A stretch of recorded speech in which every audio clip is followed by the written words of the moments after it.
இன்னைக்கு என்ன பார்க்க போறோம்னா, ஹிந்தியில எடுக்கப்பட்டு இப்போ நம்மளுக்கு தெலுங்கு டப்பிங்கோட வந்திருக்க தாமாமோடி ரிவ்யூ தான் வீடியோல பார்க்க போறோம். ஸோ இந்த ரிவ்யூ பார்க்கறதுக்கு முன்னாடி நம்ம சேனல் லைக் பண்ணிட்டு ஒரு சப்ஸ்கிரைப் மட்டும் பண்ணிக்கோங்க. இந்த மூவியோட வளம் என்னன்னா, இந்த மூவில நம்ம ஹீரோ ஒரு ஹாரர் விளாக்ஸ்லாம் எடுக்கிற ஒரு ஆளு. ஒரு நாள் ஒரு காட்டுக்குள்ள போறாரு. அமானுஷமான ஒரு காட்டுக்குள்ள. அங்க போய் ஒரு கரடி கிட்ட மாட்டிக்கிறாரு ஹீரோ. அதனால ஒரு வேம்பயர் பொண்ணு வந்து ஹீரோ காப்பாத்துது. அதுக்கப்புறம் ஹீரோக்கு அந்த பொண்ணு மேல லவ்லாம் ஸ்டார்ட் ஆயிடுது. அதுக்கப்புறம் ஹீரோ அவங்க ஊருக்கு கூட்டின்னு போயிடுறாரு. அங்க ஊருக்கு கூட்டின்னு போனதுக்கப்புறம் ஹீரோக்கு ஒரு உயிர் போகிற பிரச்சனை வந்தது. அதனால ஹீரோயின் வந்து ஹீரோ கடிச்சிடுறாங்க. அதனால ஹீரோவும் வாம்பயராக மாறிடுறாரு. ஹீரோ வாம்பயராக மாறினதுக்கப்புறம் ஹீரோ லைஃப்பில் ஒரு சில பிரச்சனைலாம் வருது. அந்த பிரச்சனைலாம் சரி செஞ்சு திரும்ப ஹீரோ மனுஷனாக மாறினாரா இல்லையா, இதுதான் இந்த மூவியோட ஆன்லைன். இந்த மூவி எனக்கு பிடிச்சான்னு கேட்டிங்கன்னா, இந்த மூவி பார்த்தீங்கன்னா ஒரு குட் மூவியாக பார்த்தீங்கன்னா இந்த மூவி இருந்துச்சு. இந்த மூவியோட ஃபஸ்ட் ஹாப் எப்படிச்சுன்னு கேட்டிங்கன்னா, ஃபஸ்ட் ஹாப் பார்த்தீங்கன்னா சூப்பராக நல்லா தான் இருந்துச்சு.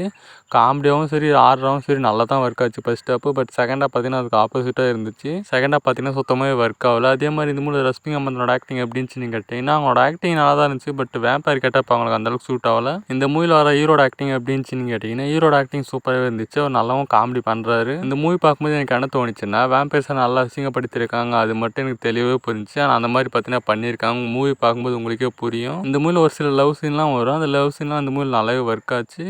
ஸோ ஓவரால் அந்த மூவி பார்க்கணுமான்னு கேட்டிங்கன்னா, நீங்கள் வீட்டில் சும்மா இருந்தீங்கன்னா ஒரு ட்ரை பண்ணி பாருங்கள். உங்களுக்கு தெலுங்கு தெரிஞ்சால் மட்டும் ட்ரை பண்ணி பாருங்கள். தமிழ் டப்பிங் இல்லை. இந்த மூவிக்கு ரேட்டிங் பார்த்தீங்கன்னா 5க்கு 3. ஸோ சும்மா இருந்தீங்கன்னா ஒரு ட்ரை பண்ணி பாருங்கள்.